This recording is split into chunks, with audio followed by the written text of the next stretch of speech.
द्वार मिलेगा तो घोर नरक में जाते हैं।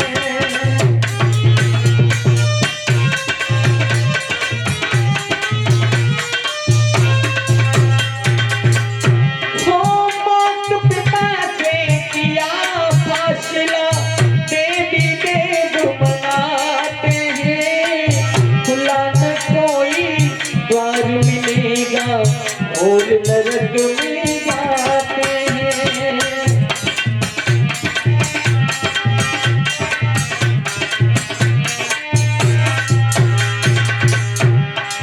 आप कह रहे हैं कुछ पिता ऐसे भी होते हैं हिरण्यकश्यप जैसे, तो उनके साथ क्या किया जाए?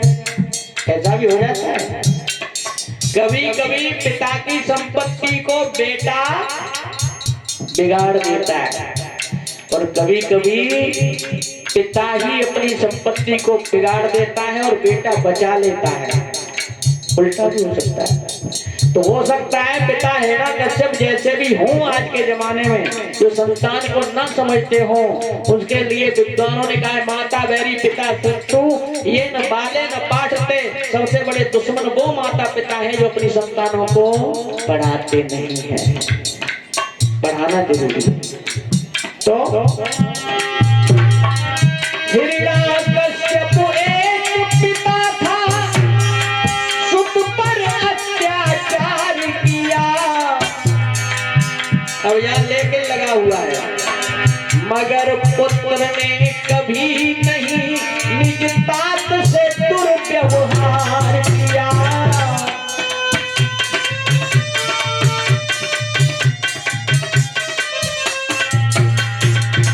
हिरण्यकश्यप बेशक कहता रहा कबीरे तू ऐसे नहीं मरेगा, लेकिन इसके बदले में प्रहलाद ने उसे गाली नहीं दी।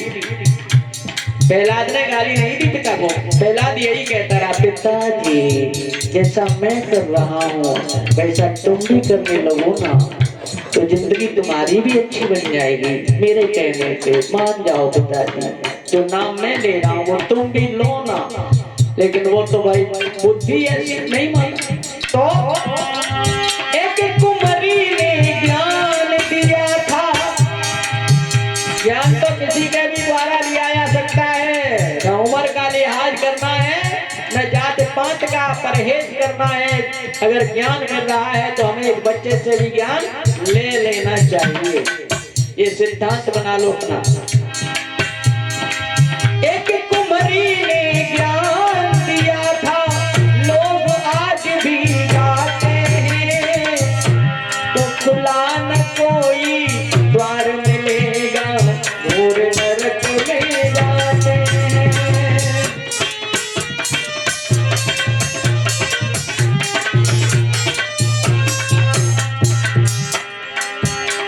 अब देखो माता पिता के महत्व को किसने बताया? गणेश और कार्तिकेय का भी तुमने नाम सुना होगा। पुराणों के अनुसार शंकर भगवान के दो बेटा बताए गए, एक का नाम गणेश है, एक का नाम कार्तिकेय है। तो दोनों में बहस हो गई शादी को लेकर के। शादी मेरी पहले होनी चाहिए, गणेश कह रहे मेरी होनी चाहिए। तो शंकर भगवान ने निर्णय किया, निर्णय में ये शर्त लगाई गई कि संसार में सबसे बड़ी जो वस्तु है उसका परिक्रमा जो लगा के पहले आ जाएगा उसी का विवाह हम पहले कर देंगे।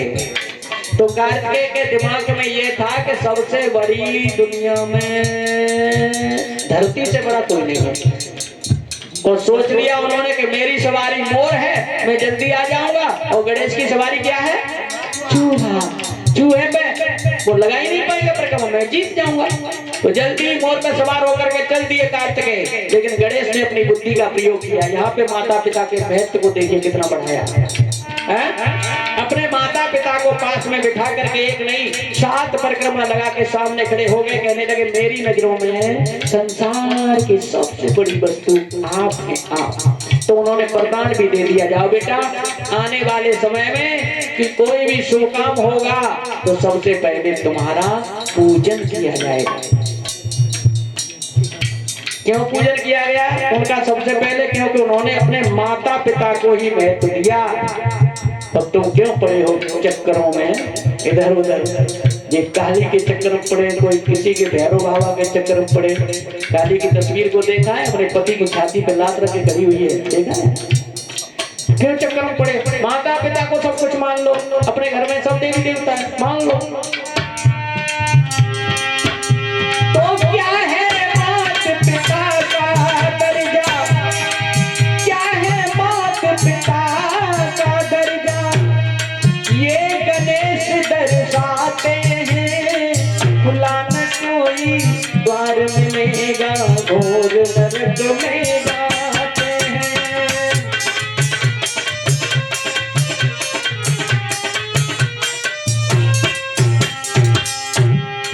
अगर जो रामायण को मानते हैं, जो रामायण को पढ़ते हैं और रामायण के नायक को राम भगवान मानते हैं राम को, तो राम भी भगवान ऐसे ही नहीं कहे जाते। राम ने भी कुछ ऐसे काम किए। सुनिए उन्होंने क्या किया।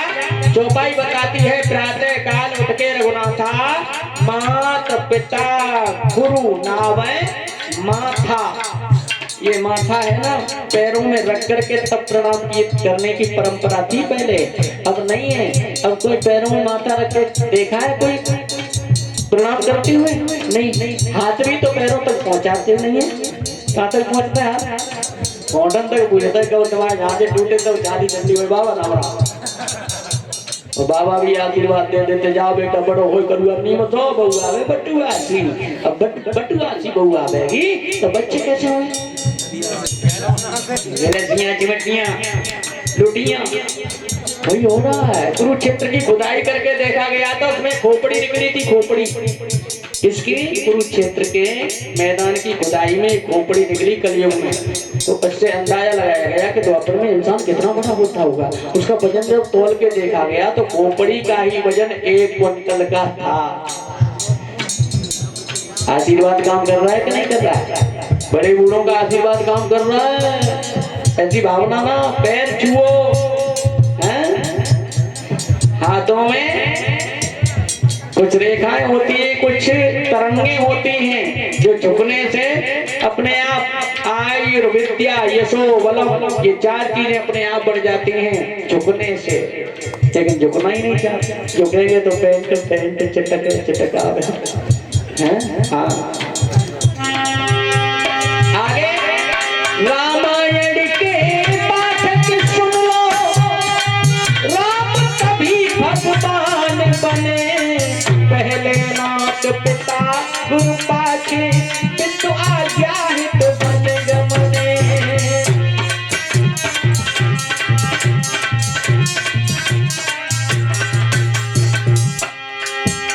तो मात पिता की आज्ञा पाकर बन बन में दुख पाते हैं, खुला न कोई द्वार मिलेगा, घोर नरक में जाते हैं।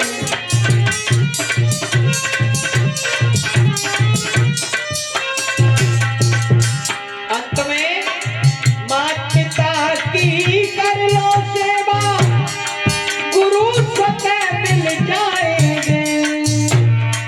सबसे पहला गुरु कौन है? माता पिता। तो माता पिता की जो सेवा करेगा उसे गुरु अपने आप मिल जाएंगे। चल के ढूंढने की जरूरत नहीं पड़ेगी, चल के आएंगे उसके यहाँ।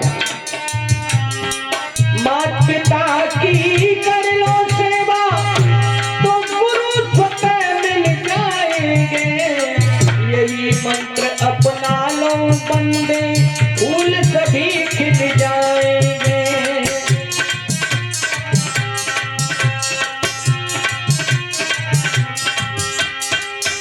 अब भी कुछ नहीं बिगड़ा। एक कहावत में कहा जाता है, सुबह का भूला शाम को वापस आ जाए तो भूला नहीं कहा जाता। इसलिए अब भी कुछ नहीं बिगड़ा। अगर किसी भी तरह की बेमनता हो गई हो माता पिता से किसी बात को लेकर के, तो आप स्वयं उनको मना लीजिए और उनकी सेवा करने में लग जाइए आज से, अभी से। सुबह अगर भूल